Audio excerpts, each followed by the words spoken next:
By building flexibility into our designs, we empower our products to grow organically.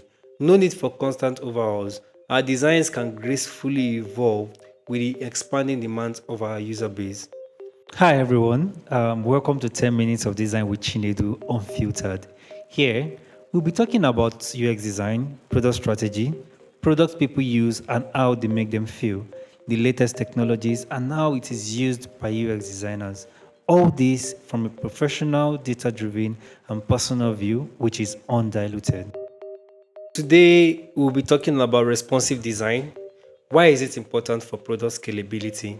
Our journey as product designers, product managers, and experienced designers is layered with our ability to hold things together, and most importantly, to sing to the tune of the users through finding every means necessary to make them feel comfortable.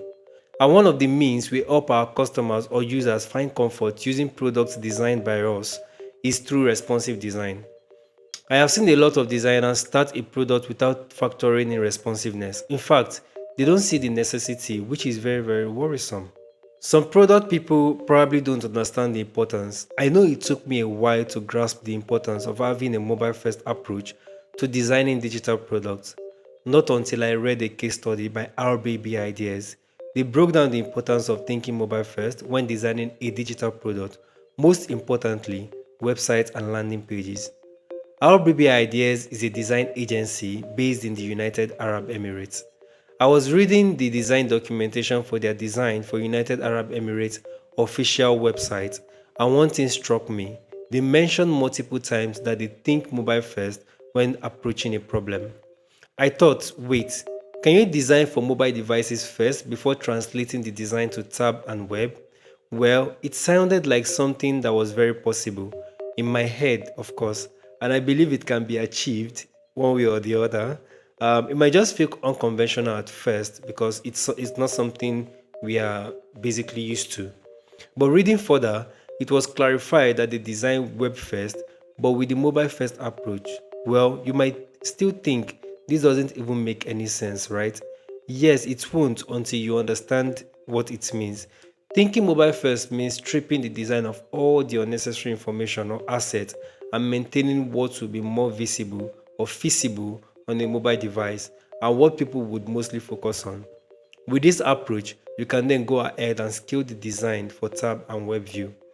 But before we continue, let's talk about what responsive design means. Responsive design. Responsive design is how we craft seamless experience across all spectrum of devices and screen sizes. It is about making design fluid, adaptive, and most importantly, delightful to the users, no matter the channel or device they engage the product on. As product designers, our passion lies in creating experiences that resonate. A responsive design isn't just a technical checkbox, it's the secret sauce for an exceptional user experience. By understanding and embracing the diverse ways users interact with our products, we can elevate satisfaction and create lasting connections between users and our product. Starting off as a product designer in mid 2020 after the lockdown, I joined a company that was into mobile phone manufacturing. My role was to design the experience for the operating system for the feature phones. But it obviously went beyond that. I was tasked with designing the entire landing pages and optimizing it for conversion. It was a new experience for me anyway.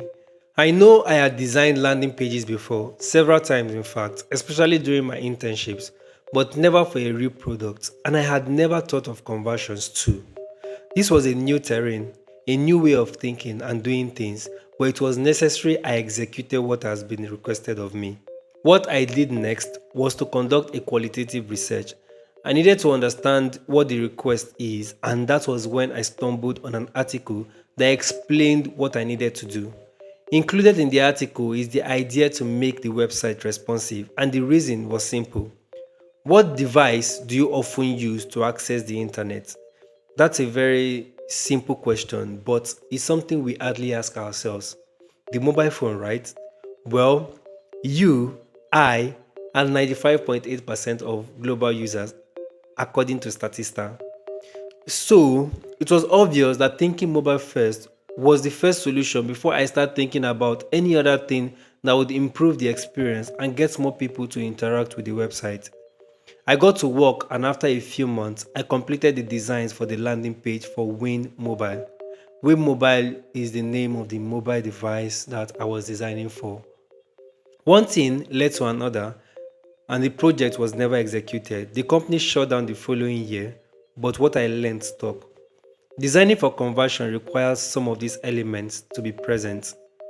Number one, have a mobile first approach when designing a landing page.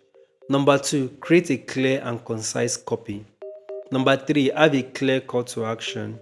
Number four, your visual hierarchy needs to be on point. Number five, use high quality images. Number six, keep your design minimal. Number seven, use social proof. Following these processes would easily prep your product for good conversion. You see, I really get excited about the type of learning that includes execution. So whenever I learn, I would have to tie it to execution unless it will feel like a chore. Now let's go back to one thing I mentioned earlier, which was that 95.6% of global users access the internet through their mobile devices. Could you have believed it? Definitely.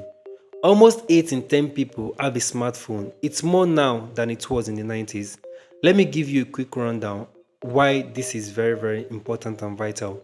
In 2018, the mobile phone penetration in Nigeria was at 50% of the total population and estimated to rise to about 65% by the year 2025, which is a year from now.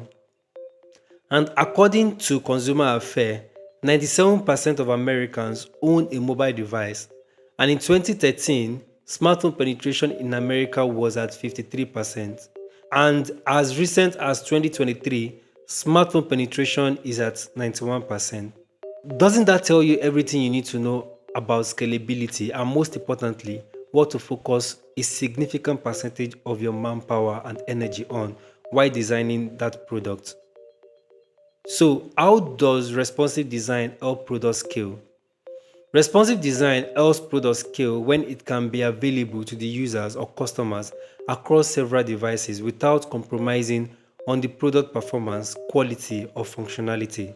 Scaling a product is no small feat, and responsive design is our secret weapon as designers, as product people, as PMs, as POs, right, for this challenge.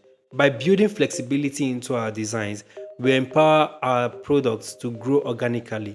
No need for constant overhauls. Our designs can gracefully evolve with the expanding demands of our user base. So let's recap. Number one, responsive design is how we craft seamless experience across all spectrum of devices and screen sizes. Number two, responsiveness helps scale digital products. Number three, responsive design helps us with conversion and also helps in making sure the users and customers can engage with our products. Number four, as product people, we have to think mobile first at every turn. Number five, everything looks challenging at first, such as thinking mobile first, but with constant practice, you should be good in no time. I hope this has been helpful and enlightening to you. Kindly tune in to my next episode, which I will be looking forward to. Right? Till next time, signing out, Chinedu.